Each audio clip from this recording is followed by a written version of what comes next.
Bom dia, paz seja convosco. Foi o céu que desceu ou foi a igreja que subiu?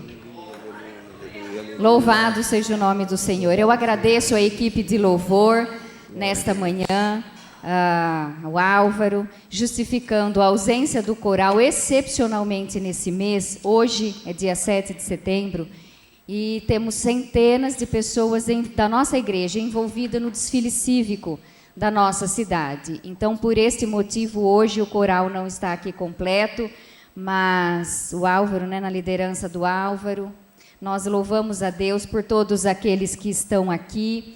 E eu quero dizer uma coisa, marque este dia, 7 de setembro do ano de 2025. Um dia em que Deus vai derramar da sua graça, do seu poder sobre nós, aqui presentes na catedral. E eu aproveito e cumprimento também todos quantos nos acompanham através das mídias sociais, seja através do Instagram, do Facebook e também da Rádio Gospel FM. Este público da Rádio Gospel FM, e nós nos alegramos por isso, é impossível estimar, porque as ondas sonoras alcançam não só o Brasil, como muitos outros países mundo afora. Então, sejam todos muito bem-vindos a mais um culto de louvor, adoração a Deus e celebração da ceia do Senhor. E nós já tivemos um presente de Deus.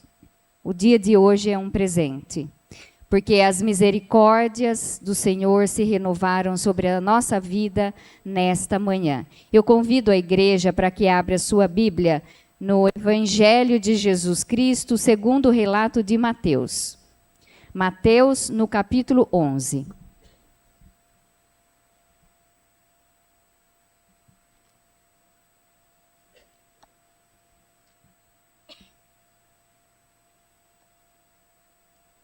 Capítulo 11 do Evangelho de Mateus. Começaremos a ler a partir do versículo 28.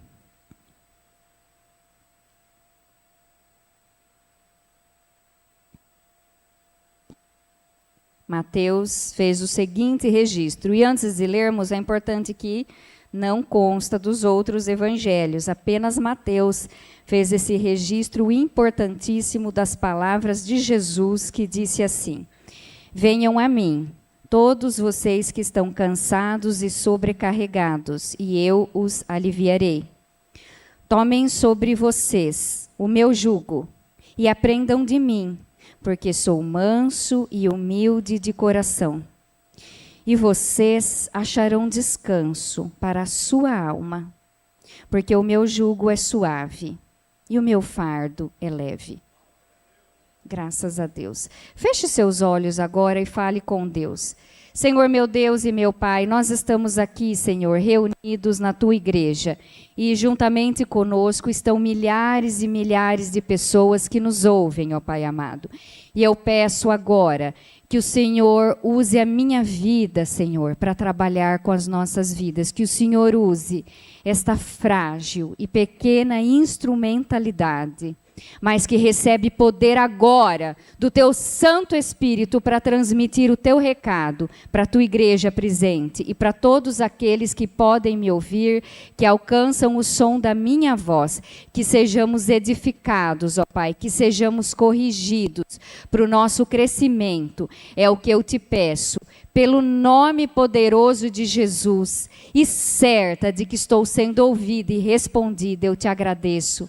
Amém. Graças a Deus, podem se sentar.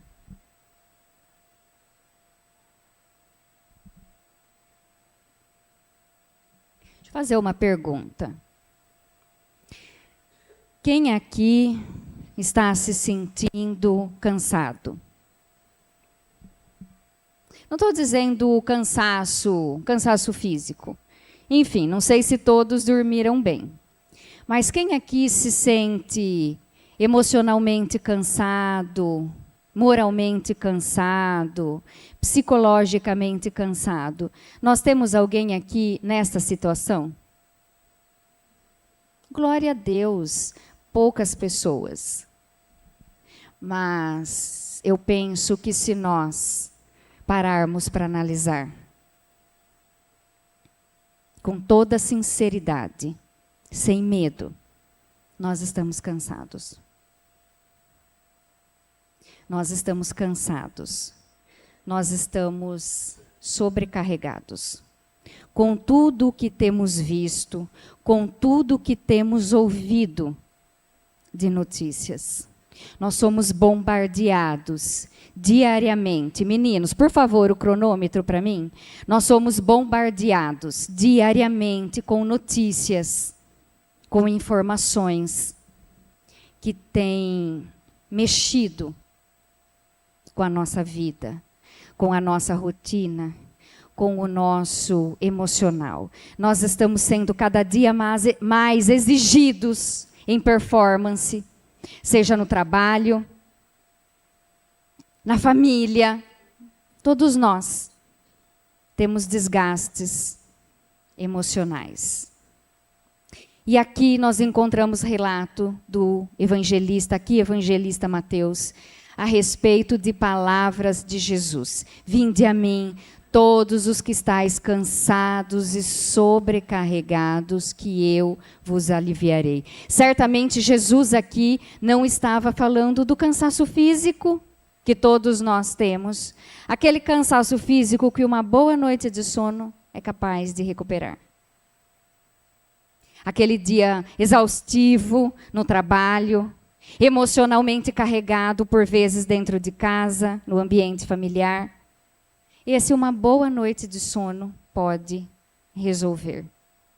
Jesus estava falando aqui a respeito do cansaço da alma.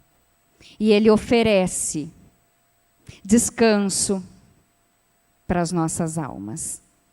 Ele oferece o alívio que nós precisamos. Mas nós precisamos entender que o conceito primário aqui que Jesus estava se referindo era em relação ao peso que a religião causava. Ao peso da religião. Ao peso da religiosidade que impunha uma carga severa, como se a salvação fosse garantida por esforço próprio, como se a salvação fosse mérito humano, como se o cumprimento de rituais religiosos fosse suficiente para garantir a salvação. Era em relação às exigências dos religiosos daquele tempo. Era em relação às exigências dos fariseus e dos escribas, que impunham regras às pessoas que eles mesmos não cumpriam. Primariamente era a respeito disso que Jesus falava. Porque quando nós assumimos, colocamos sobre nós a responsabilidade de nos salvarmos, a responsabilidade da salvação, quando é colocada sobre os ombros do ser humano, é uma carga impossível de carregar.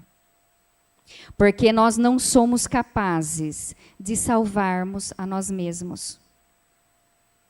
Esforço algum da nossa parte, empenho, por maior que seja, é capaz de garantir a nossa salvação.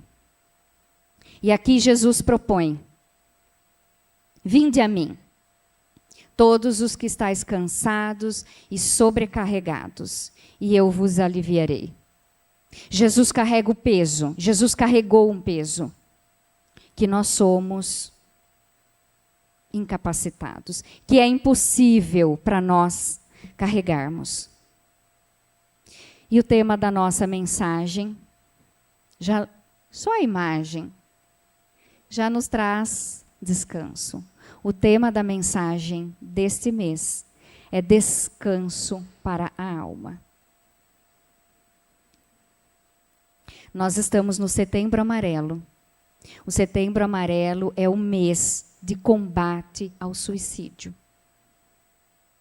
E nós encontramos por vezes, dentro da igreja, dentro do corpo de Cristo, pessoas cansadas, pessoas sobrecarregadas, seja porque estão carregando nos seus ombros a responsabilidade da salvação, seja porque estão carregando nos seus ombros o peso imposto pela religião, o peso que a religiosidade impõe sobre os ombros das pessoas, seja porque estão esgotados emocionalmente. Eu não faço ideia do que acontece dentro das famílias que me ouvem. Eu não faço ideia quais são os dramas, quais são os dilemas que cada um que me ouve enfrenta. Mas eu posso afirmar, sem medo de errar, que todos nós enfrentamos problemas. Todos nós enfrentamos lutas. Todos nós somos instados, quer um momento ou outro, a decidir, a tomar uma decisão que muda o rumo da nossa vida. Todos nós somos submetidos a frustrações. Todos nós somos submetidos a decepções, a traições, ao luto, a tragédias, seja dentro da nossa casa ou fora dela. E fora dela nós vemos isso através da imprensa, das redes sociais. E eu quero fazer um convite a todos que me ouvem hoje, dia 7 de setembro de 2025, para olhar dentro de você, para olhar com amor, com zelo e com respeito para dentro da sua alma.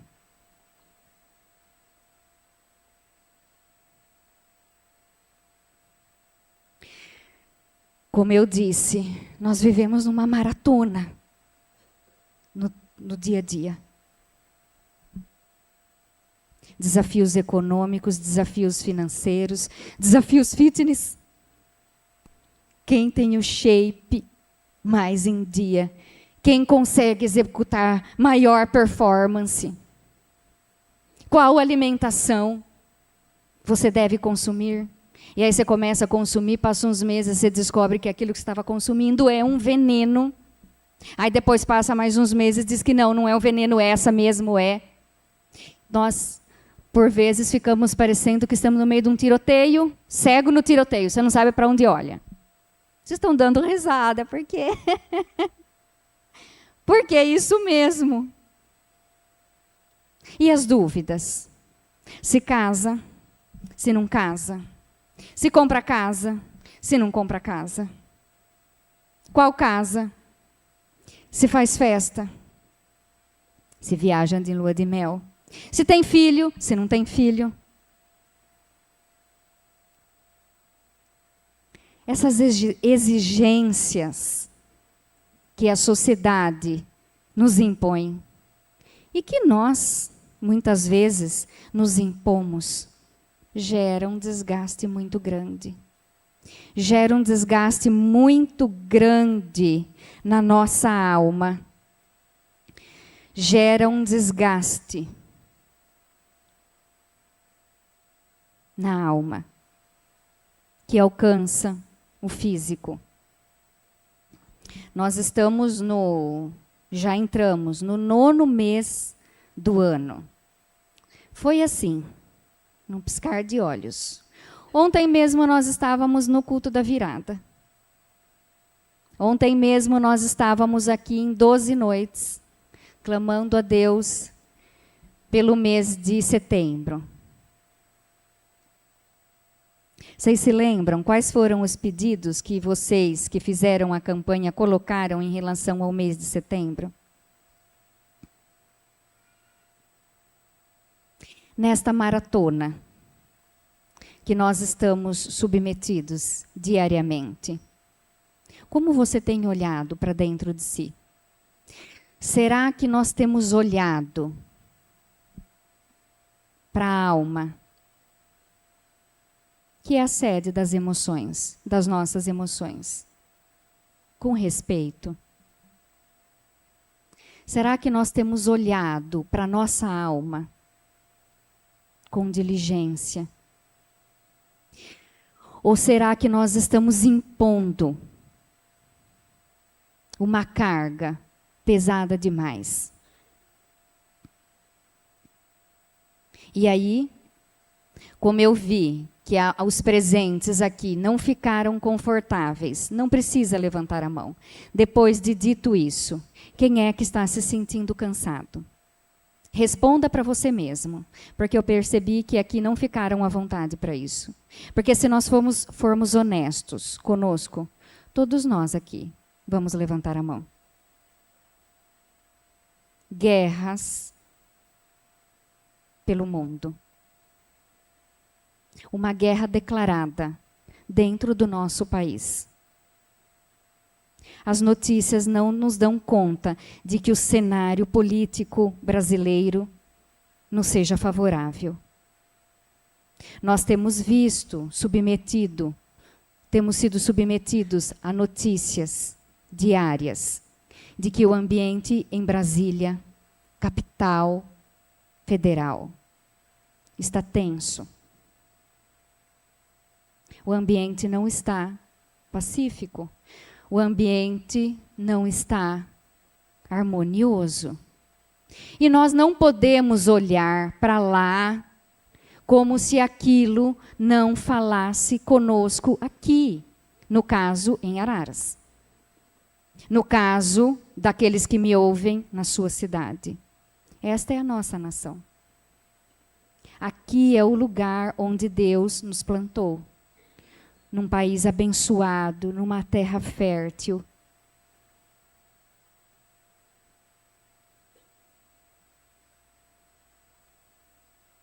Quem é que pode dizer que assiste aos noticiários de hoje? Não vamos nem contar aqueles do final de tarde.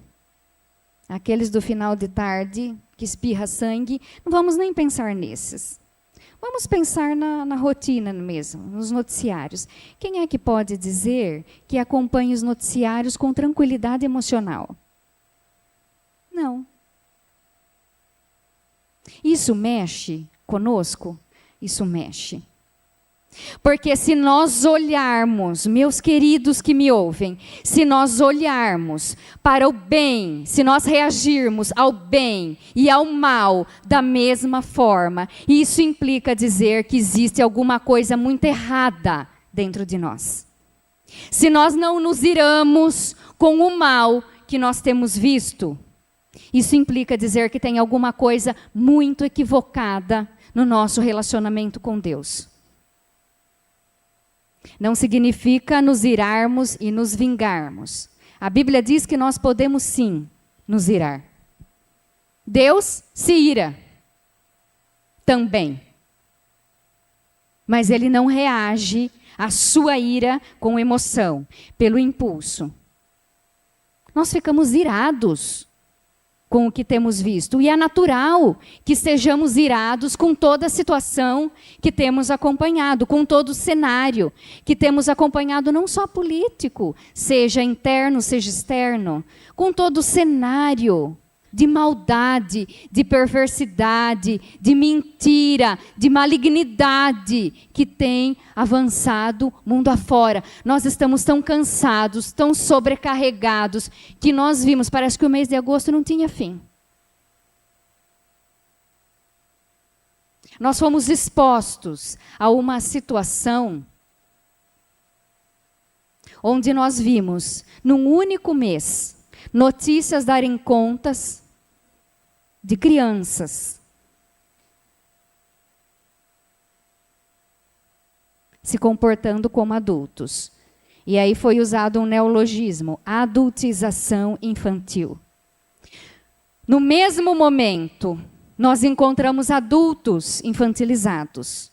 Uma explosão de informações de adultos chupando chupeta.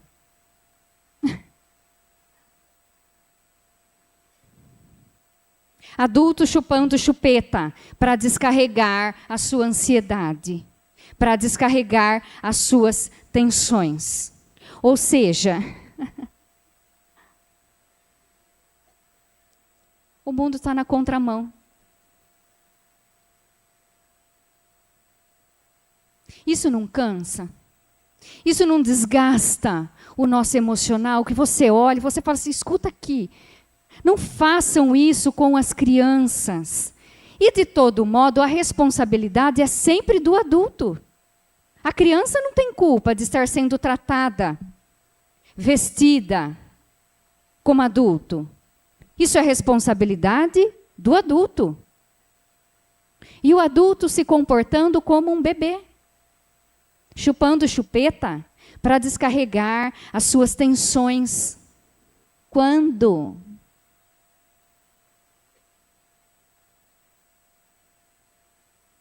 Jesus segura todo esse peso. Eu fico imaginando da cena do marido chegando em casa e vendo a mulher chupando chupeta. Ou um bem fortão, né, David, Maiara? Ou David está chupando chupeta? Não, brincadeira. É que a Maiara fez assim, ó. Não, é brincadeira, porque ela só fez assim porque eu falei um grandão. Aí ela lembrou que ela tem um grandão em casa. Mas esses subterfúgios, esses recursos, mostram um desgaste na alma, um desgaste emocional muito grande, um desgaste severo. Em meio a tudo isso, eu preciso dizer a respeito da ausência de paz que nós temos vivido. Isso é falta de paz. Só essa busca frenética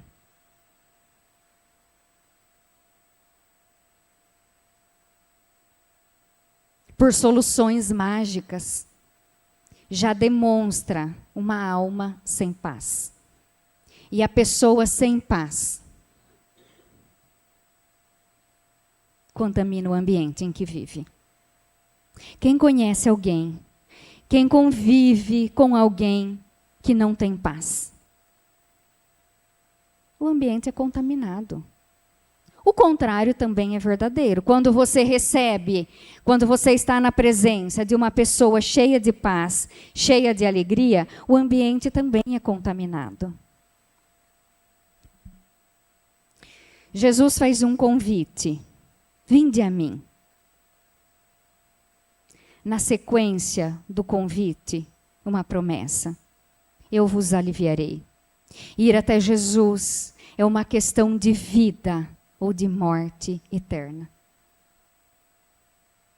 E eu estou falando aqui na catedral, com os salvos, com aqueles que já passaram pela porta estreita, que estão percorrendo o caminho apertado. E por vezes nós, que já aceitamos Jesus, que já sinalizamos, que o reconhecemos como nosso Salvador. Mesmo nós.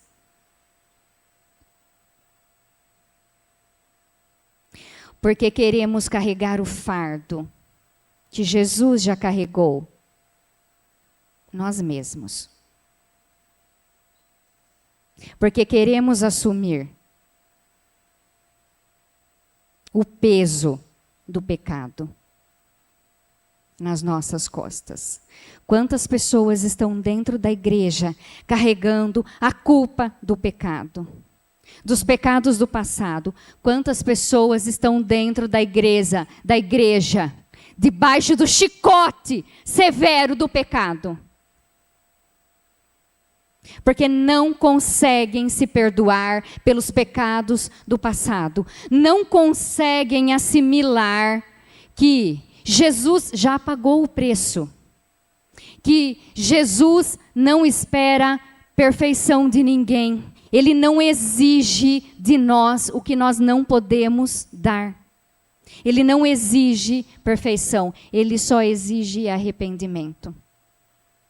Quantas pessoas dentro da igreja estão cansadas e sobrecarregadas, anos e anos a fio, por causa de pecados, por causa de problemas do passado, que não conseguem entregar na cruz de Cristo todos os seus pecados, todas as suas fragilidades, todas as suas fraquezas, estão vivendo no peso da religiosidade, achando que precisam carregar este peso para garantir a salvação.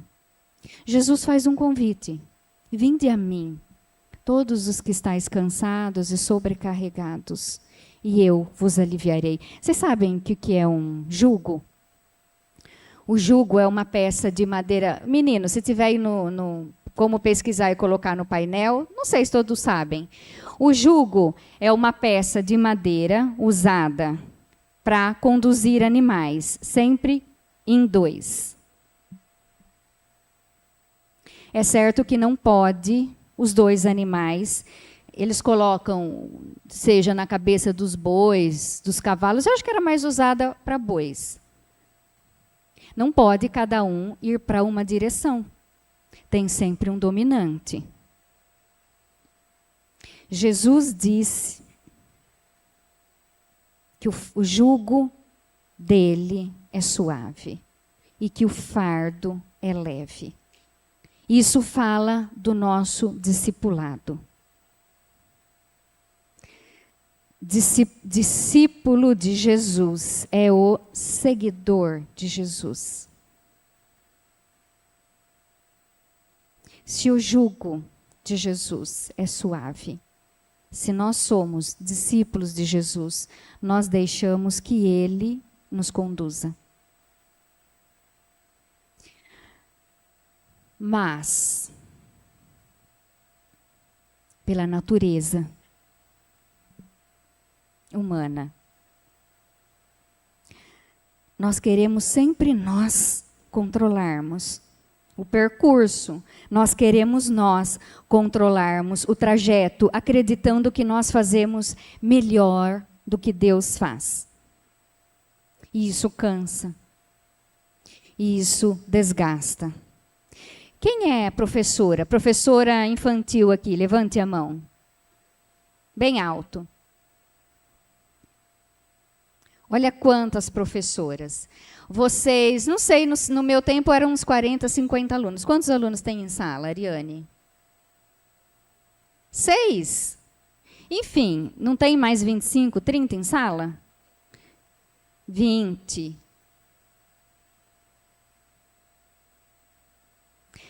Cansa conduzir uma sala.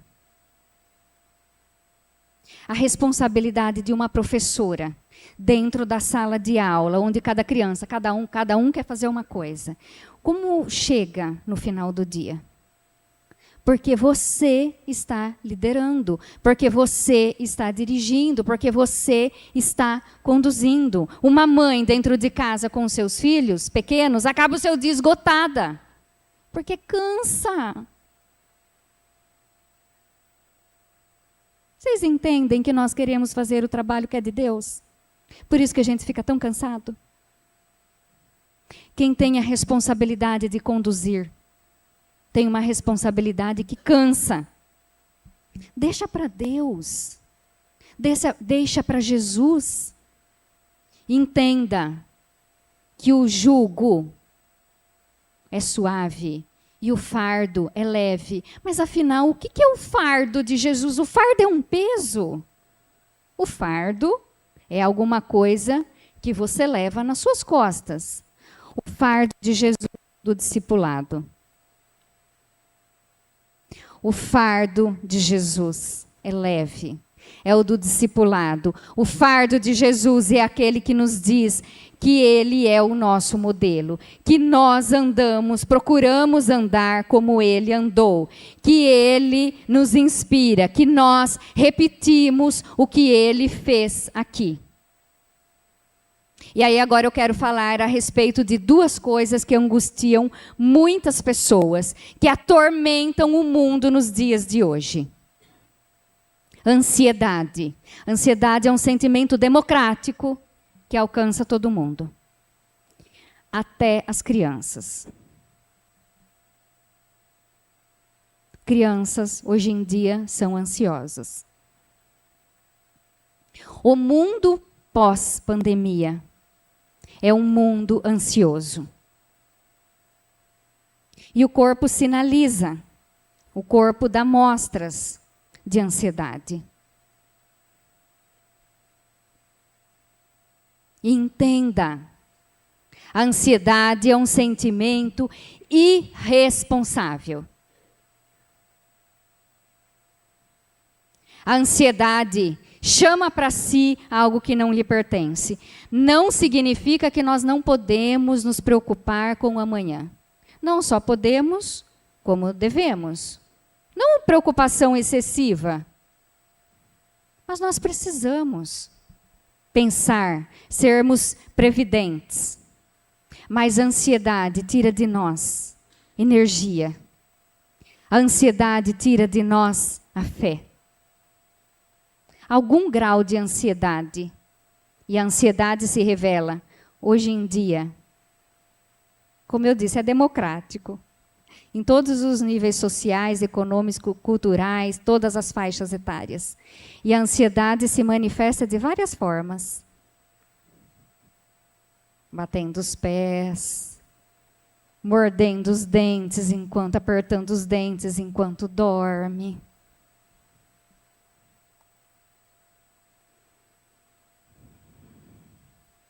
Sinais de ansiedade. E a depressão. O Brasil ocupa, infelizmente, segundo a Organização Mundial da Saúde, o 5º lugar no ranking de depressão no mundo. E a depressão precisa ser entendida no nosso ambiente evangélico. No nosso ambiente cristão, com serenidade, com seriedade. Há quem defenda que a depressão, há teólogos que defendem que a depressão é possessão demoníaca. Há quem defenda, teólogo respeitado, que defende que a depressão é resultado de uma vida de pecado. E a depressão está também dentro das igrejas. A depressão está também dentro das famílias cristãs. E com todo respeito a esses pensamentos, não é o que a Bíblia nos diz em relação a isso. A depressão não é consequência de possessão demoníaca. A depressão não é consequência de uma vida de pecado. E nós temos exemplos dentro da Bíblia. Apesar que os demônios podem sim se aproveitar da doença, tanto física como emocional.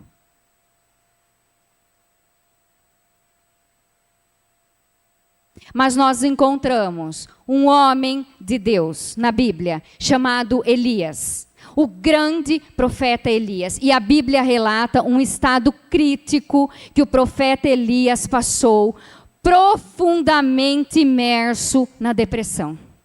O profeta Elias não estava endemoniado. Leia na sua casa atentamente primeiro livro dos Reis, capítulo 18 e capítulo 19, você vai encontrar este relato. O profeta Elias não estava endemoniado. O profeta Elias foi um profeta do Senhor de primeira grandeza. O profeta Elias não estava endemoniado, não estava possesso por espíritos malignos. O profeta Elias também não estava em uma vida de pecado. O profeta Elias era um servo do Senhor, era um profeta do Senhor. E o profeta Elias viveu no tempo do rei Acabe e da maligna e perversa Jezabel, rainha Jezabel. E ao profeta Elias foi dada grande responsabilidade. O profeta Elias foi alguém como eu, como você, sujeito aos mesmos sentimentos, às mesmas fragilidades, às mesmas emoções. E a Bíblia nos dá conta que o profeta Elias, depois de grandes vitórias, o profeta Elias viu cair fogo do céu. Ele presenciou o poder de Deus a favor dele e a favor do seu povo. Ele viu cair fogo do céu. Depois ele viu cair uma grande chuva. Demonstrações sobrenaturais do poder de Deus. O profeta Elias matou a espada 450 profetas de Baal. Depois dessa vitória, o profeta Elias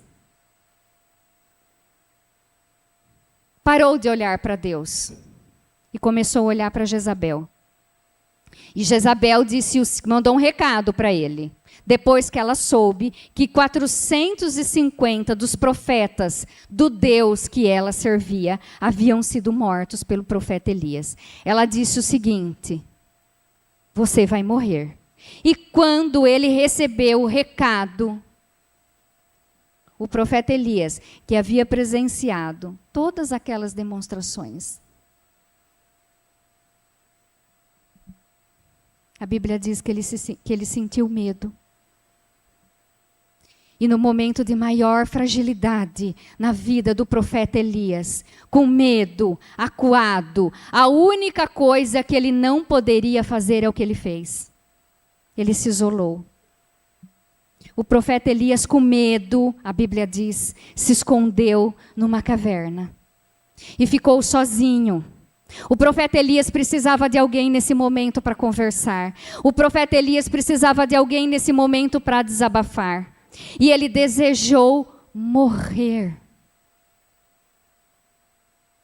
Ele pediu para que o Senhor tirasse a vida dele, porque ele estava passando por grande momento de angústia, grande momento de aflição, momento de desespero, porque a sua alma estava fragilizada.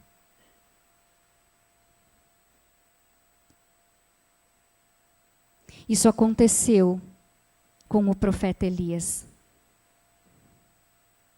Ele desejou morrer. Ele não é o único personagem bíblico que desejou morrer. Nós encontramos também o profeta Jonas, que lá em Nínive pediu para morrer. Ele não estava endemoniado, ele não estava numa vida de pecado, ele desobedeceu a Deus, sim, quando desobedeceu a ordem de pregar o arrependimento para Nínive, mas depois ele foi e pregou. É o cansaço da alma. É o peso da responsabilidade que aqueles profetas tinham em suas mãos.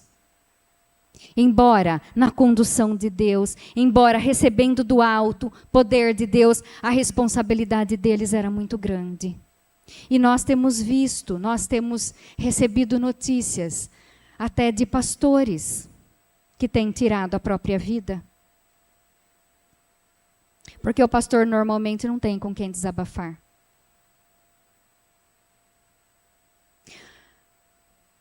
Nós precisamos entender que desabafar é um remédio. Colocar para fora o que nós sentimos, as nossas dores, as nossas angústias. Extravasar angústia é remédio para a nossa alma.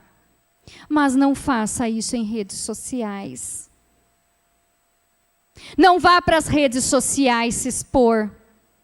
Falar dos seus sofrimentos, dos seus dramas, dos seus traumas, das suas angústias. Saiba com quem desabafar. Saiba com quem aliviar a sua alma. Procure uma pessoa madura espiritualmente.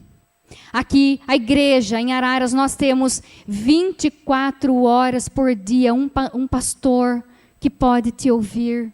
Seja por telefone, seja pessoalmente. Vai te ouvir, vai orar por você. Você vai colocar para fora. Trate das suas emoções com responsabilidade. Trate das suas emoções com sensibilidade.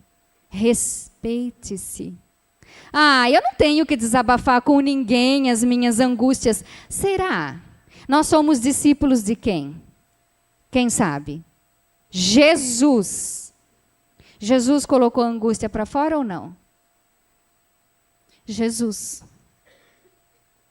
Foi para o Getsêmani.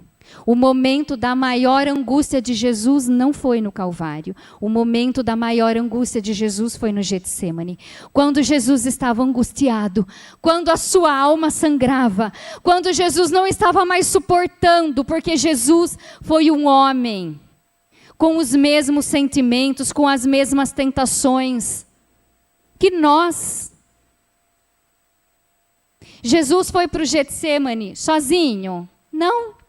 Não é que Jesus levou 3 com ele? Jesus foi com os 3 para o Getsêmani. Disse o seguinte: fica vocês 3 aí. Agora eu vou desabafar com o meu Pai. E a Bíblia nos conta que Jesus colocou para fora toda a sua angústia com o Pai. Chorou, chorou, chorou. Senhor, se possível, passa de mim esse cálice. Mas se não, faça como o Senhor, não como eu quero, mas conforme a tua vontade. Jesus colocou para fora toda a sua angústia, toda a sua tristeza, a ponto do seu suor transpirar sangue. Toda a angústia de Jesus foi colocado. Jesus falou para os ouvidos certos. Jesus falou com Deus. Jesus falou com o seu Pai. Jesus falou com aquele que havia o incumbido dessa responsabilidade. Saiu do Getsêmani. Saindo do Getsêmani, Jesus saiu angustiado? Não. Jesus se entregou. Sou eu. Vocês que estão procurando, sou eu.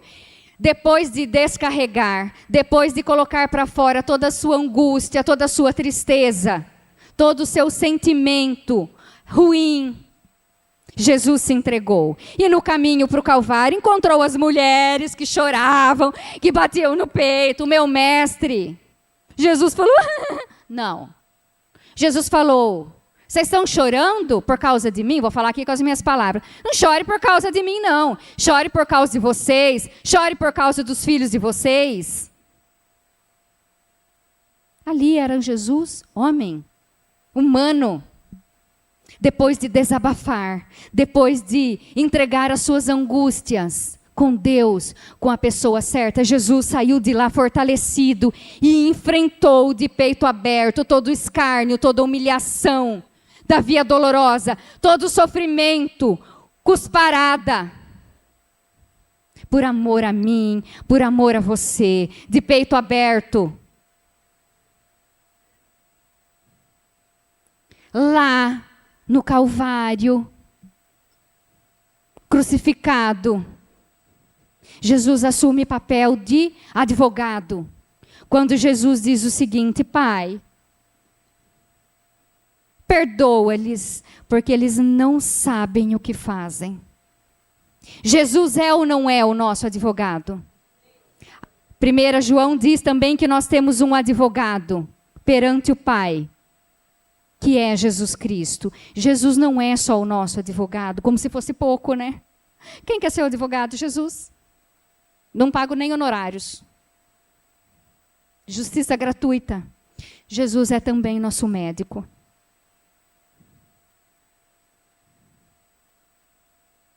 Jesus pode trazer seus sonhos de volta. Jesus pode trazer cura, porque é que nós temos, muitas pessoas têm dificuldade de entender que as doenças da alma são doenças que precisam ser tratadas. A depressão se trata primeiramente com fé. Depois, com um profissional da saúde. Se for o caso de uma medicação, tome uma medicação. Depressão é um ciclo que tem fim se for tratado. Depressão tem cura. Não se entregue à doença, seja física, seja da alma. Não se entregue. A ciência, os médicos são usados por Deus para nos abençoar. Se você está sentindo fé em primeiro lugar, se você está sentindo que as suas forças estão sendo minadas, você está se sentindo derrotado, você está se sentindo exausto, você está se sentindo sobrecarregado, busque a Deus em primeiro lugar. Segundo, considere uma ajuda profissional, qualificada, por favor. Não é um profissional, porque isso existe, que vai dizer que a palavra de Deus é coisa do passado.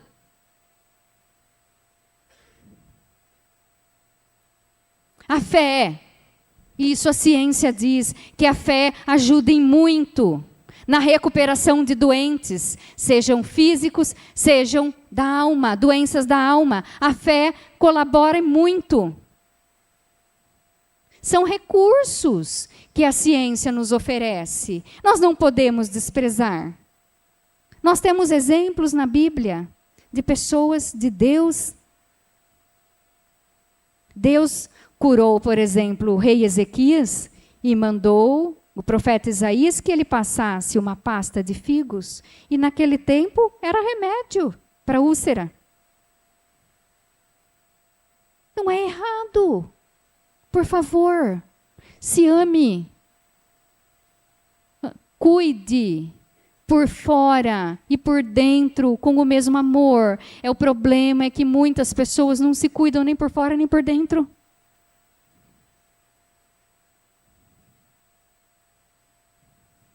Pare de se surrar. Pare de se machucar. Olhe para dentro de você com amor.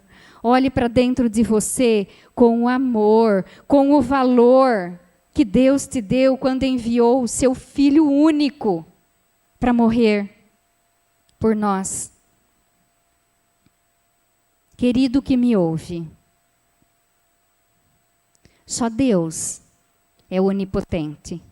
Só Deus é onipotente. Nós não somos onipotentes. Nós somos frágeis, sim. Nós nos entristecemos, sim. Nós choramos, sim. Nós nos decepcionamos. Nós não estamos todos os dias iguais. Tem dia que nós estamos melhores. Tem dia que nós estamos mais fragilizados. Tem dia que nós estamos tristes. Mas em todos esses dias, Jesus está conosco. Em todos esses dias Ele está conosco. Louvado seja o nome do Senhor. Graças a Deus. Louvado seja o nome do Senhor. Eu falei que o Setembro Amarelo é o mês de combate ao suicídio. Pelo que me lembro, setembro é o mês das flores. É o mês da primavera. Amarelo, pelo que me lembro, é a cor que simboliza o sol. Todos nós temos dias de sol e dias de chuva. Em todos esses, Jesus está conosco. Seja nos dias de sol, seja nos dias de chuva, Jesus está conosco. Seja no dia de vitória, seja no dia do luto, Jesus está conosco. Seja no dia do casamento, seja no dia do nascimento, seja no dia da morte, Jesus está conosco. Jesus está conosco desde a concepção. É Deus quem controla o crescimento de todo mundo no ventre materno. O rei Davi escreveu um salmo que fala sobre isso. Deus controlou. Nem a escuridão do ventre materno foi capaz de tirar os olhos de Deus de nós. E agora que nós estamos do lado de fora, será que Deus perdeu o interesse por nós? Será que, mesmo sendo impenitentes, pessoa de dura serviço, Jesus deixou de nos amar? Não. E Ele está fazendo um convite. Vinde a mim, todos os que estáis cansados e sobrecarregados, e eu vos aliviarei. Você já tentou tirar suas aflições com a força do seu braço? Já tentou, com seus próprios esforços, sem se socorrer de Deus, a sanar os seus dilemas? Deu certo? Não deu. Não vai dar. porque nós precisamos dele. Nós encontramos um carcereiro, numa colônia chamada Filipos. E aquele carcereiro estava mantendo preso Paulo e Silas. E depois daquele terremoto, que eles começaram a louvar no meio dos louvores, Deus mandou um terremoto. Quando o carcereiro se deu conta de que as correntes tinham se quebrado, as portas tinham se aberto, o carcereiro entendeu que a melhor solução para ele era a morte, e o carcereiro estava providenciando o seu suicídio. Ao que Paulo poderia ficar bem quietinho. Fez mal para mim agora, ó. Deixa que morra. Paulo disse o seguinte: não à morte. Paulo não só impediu que aquele homem tirasse a própria vida, como Paulo também ofereceu e foi aceito a ele vida eterna. Paulo impediu que aquele homem tirasse a própria vida. E o próprio Paulo, antes fariseu, religioso, que ficava carregando nas suas costas o peso da religiosidade, a carga de providenciar a própria salvação. Um dia o Senhor resolveu pegar aquele homem de jeito num caminho, numa estrada para Damasco. E apareceu uma luz que o cegou. E ele caiu na estrada de Damasco. 3 dias, sem comer e sem beber. E aí caíram as escamas dos seus olhos. E ele entendeu que ele não precisava, nos seus rituais, providenciar a própria salvação. E ele reconheceu em Jesus o Salvador e o Senhor da sua vida. Nós encontramos um filho, conhecido por pródigo, que estava na casa do pai. Fartura, ele tinha tudo o que ele queria, tudo o que ele precisava na casa do seu pai. Amor, tudo. Mas ele achou, deixa eu viver aqui, ó, na força do meu braço. Deixa eu viver aqui do meu jeito. E foi embora da casa do pai. Se afastou da casa do pai. Mas o peso do pecado, porque o pecado pesa. O pecado pesa. O peso do pecado trouxe aquele homem, aquele filho, sofrimento, amargura, humilhação. E quando ele não suportou mais o peso do pecado, a Bíblia diz que ele caiu em si. Se ele caiu em si, significa que ele estava fora de si. Quando ele sentiu, quando ele caiu em si, ele reconheceu que ele não precisava mais daquela vida, que ele não podia mais insistir naquela vida.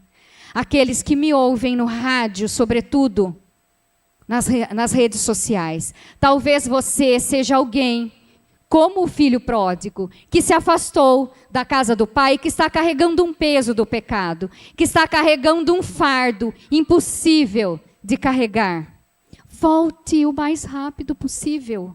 O pai está na porta te esperando. Na sua casa. Volte para a casa do pai. Se porventura você está aqui, ainda carregando o peso do pecado, liberte-se hoje. Dê um descanso. Dê um descanso para a sua alma. Volta na imagem, por favor.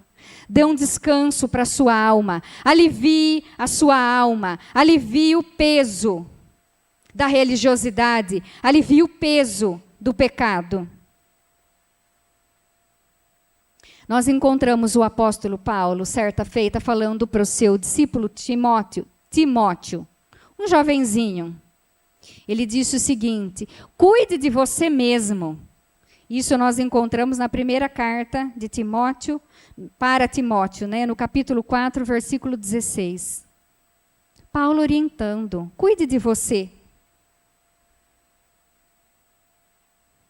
Cuidado para que o cansaço não te tire da promessa. Cuidado para que você não perca a bênção de Deus, porque estava muito cansado. Não só cansado, porque estava exausto. Esaú negociou o inegociável. Porque estava exausto, por causa de um dia de cansaço, por causa de um cansaço não só físico, mas um cansaço também na mente. Ele trocou a sua bênção, ele negociou a promessa que tinha sobre a vida dele, a bênção da primogenitura. Não permita que o cansaço faça com que você perca as bênçãos de Deus. Não permita com que a exaustão você fique fora da promessa de Deus para você.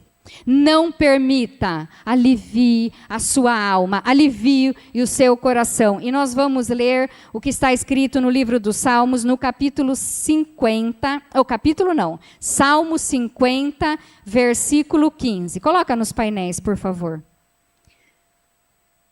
Olha o que o Senhor disse, tem 3 ações aqui. Invoque-me no dia da angústia. Deus está sugerindo que nós o invoquemos. Invoque-me no dia da angústia. Eu o livrarei. E você me glorificará. A nossa responsabilidade é invocar e glorificar. E a dele é livrar. Vocês percebem de quem que é a grande responsabilidade? Invocar é muito? Invocar é difícil? Glorificar é difícil? Toda a responsabilidade é dele. Invoque-me no dia da angústia, eu o livrarei e você me glorificará. Não se sabote mais. Por favor. Não se sabote mais. Vá até Jesus. E ele vai aliviar as suas cargas. Confie nele. E tudo mais ele fará. Vamos dar uma linda salva de palmas para o Senhor e agradecer a Ele. Louvado seja o nome do Senhor. Obrigada, Jesus. Feche seus olhos. Senhor, meu Deus e meu Pai, nós te agradecemos, Senhor, pela tua bondade. Te agradecemos, Senhor, por tudo quanto o Senhor tem feito nas nossas vidas. Agradecemos porque o Senhor tem nos sustentado. Agradecemos pelo teu amor, pela tua condução e pela tua direção. E pedimos, Senhor, que o Espírito Santo continue nos dirigindo, continue nos conduzindo, ó Pai, dentro da tua vontade e nos fortalecendo dia após dia, até o dia em que iremos nos encontrar com o Senhor na glória. E que lá não haverá mais clamor, nem choro, nem dor, porque todas essas coisas já haverão passado. E é nessa promessa que nós nos mantemos na tua presença. Muito obrigada, Senhor. Pedimos e agradecemos em nome de Jesus. Amém. Graças a Deus.